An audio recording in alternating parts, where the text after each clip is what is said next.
Thank you, Deputy Speaker. This bill contains a broad set of changes to a number of laws, and so I will take these part by part. Let me first specifically go to Schedule 6 and the important and welcome changes to the location and producer offsets. These are of particular interest to my community in Wentworth, many of whom work in or alongside the film and television industry. Schedule 6 increases the location tax offset from 16.5% to 30% for international film and television programs made in Australia, and makes changes to the minimum expenditure thresholds for the producer offset. These changes provide support to international film and television producers operating in Australia and match the incentives provided by other countries who are competing against us for these productions. Without these changes, it's likely that international investment would be diverted overseas, harming our screen sector and the economy. The new laws will give greater certainty to both to investors and the production industry, and these are welcome changes which myself and others have been advocating for since early last year. Deputy Speaker, the film and television sector is an extremely important driver of economic activity across our community. Close to 50% of the industry is based in New South Wales, including over 2,300 screen production businesses that employ over 15,000 people. My electorate of Wentworth has probably the highest concentration of filmmakers and film and television companies in New South Wales, perhaps even in Australia. A simple Google search on film producers in the eastern suburbs of Sydney produces on over 400 companies alone. And according to Ozfilm, 5 major international productions have recently spent an estimated $28 million in Wentworth, while engaging more than 480 crew and over 260 businesses.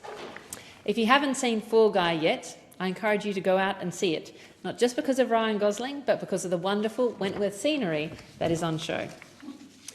The measures in this bill will help ensure international producers keep making films in Australia, providing important investment in state-of-the-art production facilities like the Disney Studios in Moore Park, and employing our talented crews and tech support. Because we know that when large film and television companies shoot here, the economic benefit is felt across the community. It's not just our creatives, but also those ancillary people and businesses who benefit, like caterers, drivers, hotels and restaurants. It is also a great benefit to building the skills and the screen skills in our community. According to the Screen Australia's drama report, foreign dramas that shot in Australia spent a massive $809 million across the country in 2022 to 2023. We must do all we can to ensure that these businesses and people continue to thrive into the future. I'm also pleased that the location offset will require that companies accessing the tax incentive use our digital and visual effects post-production companies, invest in training Australians and develop our infrastructure. These are important conditions that will contribute to the sustainability of our own local production industry. And while I support this legislation, I am concerned by the length of time it has taken to be introduced into the House, and disappointed that it has not been accompanied by our other measures to support our domestic screen producers. I'm particularly concerned by the delay in implementing Australian content obligations for international streaming services. Streaming services like Netflix, Blinge, Apple TV and Disney Plus are at the core of how most people will access creative content in the future. If we want to continue to have Australian stories on our screens, it's essential we place a guarantee or an obligation on these streamers to produce local Australian content. I've often spoken about how important our homegrown arts and cultural industries are to the health of our community. They help define us as a people, show us who we are to the rest of the world, and help us understand the complexities of the world around us in our country. They build connections and a sense of belonging, which has never been more important at times such as these, when social cohesion has become so fractured. The domestic screen industry is just one part of our arts and culture ecosystem that helps build a sense of national identity and togetherness. It must be cherished and protected for the future. I know the Arts Minister is dedicated and sincere in his support for the domestic screen industry, but despite the government promising to bring in content obligations over a year ago, we are still waiting. It's time the government delivered on this promise, and I urge them to act quickly so that our creative economy is not left exposed to the whims of international streaming services. Let me now move to another schedule in the bill. I'd like to talk about the Schedule 1, Quality of Advice.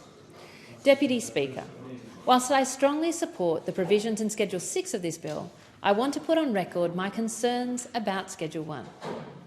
Schedule 1 begins to implement the recommendations from the Quality of Advice Review, which made important proposals on how to improve the provision of financial service in Australia, remove unnecessary red tape and reduce the cost of advice to customers.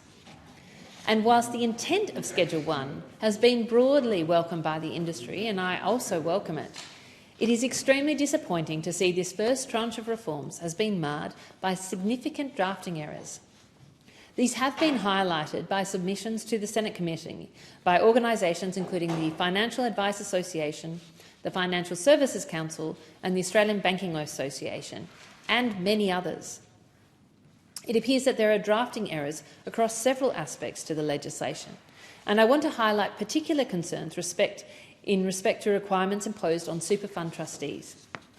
As currently drafted, the bill inadvertently sets very strict conditions on trustees to comply with before they can provide advice to members, well beyond what I understand was the intention of the recommendations from the Quality of Advice Review.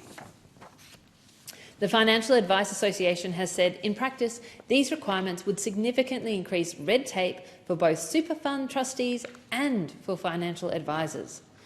The Financial Services Council has warned that the unintended consequences of the drafting could undermine the positive intentions of the law.